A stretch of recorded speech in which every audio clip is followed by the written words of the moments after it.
Hello नमस्ते। मैले आज लप्सीको बोक्रा सहित अचार बनाउँदैछु, नपकाइकन, चिनी नराखिकन। यो चाहिँ नुन खुर्सानी राखिकन मैले यसलाई राम्रोसँग धोएँ। एकदम मजाले 2-3 पानी मजाले धोएर सफा गर्दैछु।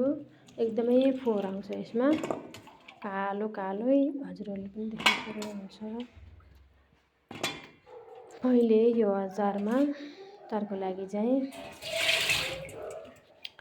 थोरै तोरीको गेडा, अनि जिरा, सौंफ, कालो जिरा अर्थात् मुङ्ग्रेलो, अनि अलिकति टिमुर, खुर्सानी, लसुन, बेसार, नुन राखेर बनाउँदैछु। यसरी राम्रोसँग धोइसकेपछि म कपडाले एउटा एउटा गरेर पुछेँ।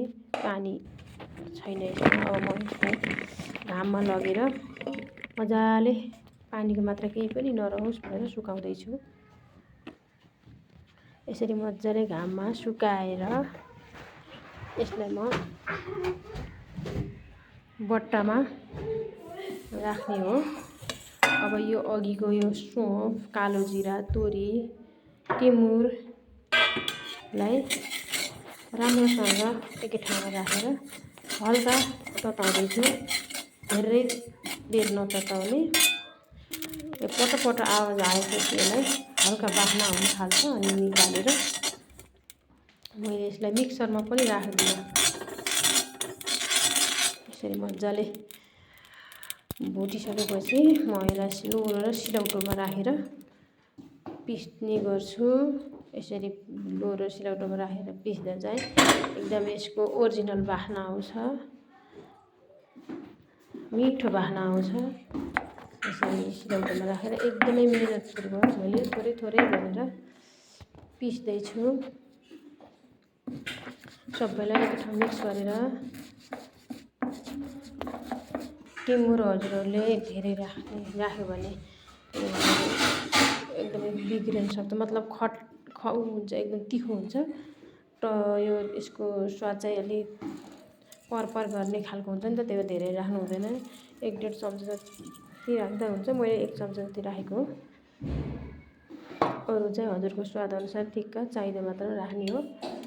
मैले यसमा अब पिसेर सिद्ध्याएँ, अनि सुकाएर राखेको लप्सीमा नुन राखेँ, त्यो धुलो राखेको हो अनि पिसेको, अनि लसुन राखेँ अलिकति, अनि खुर्सानी, रातो खुर्सानी, अनि खुर्सानीको धुलो, अनि बेसार, अनि काँचो तोरीको तेल यसरी मजाले राख्दैछु। अनि यसरी राखिसकेपछि म यसलाई मजाले मोल्छु।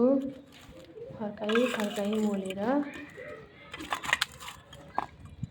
मजाले लाग्छ। अलि तेल कम भयो जस्तो छ। म यसमा थोरै तोरीको तेललाई अझै अलिकति एड गर्छु। अलि मजाले त्यो छोपलाई मजाले समायो। लप्सीले अघि समाएको थिएन, तेल कम भएर। अब म यसलाई बट्टामा राख्दैछु।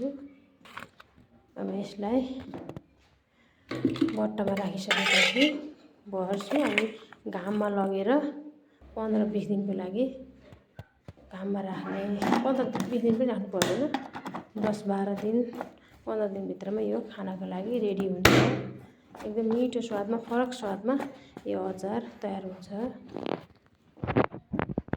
हजुरहरूले पनि यसरी बनाएर खान सक्नुहुन्छ, एकदमै फरक स्वादमा। हस्त, धन्यवाद।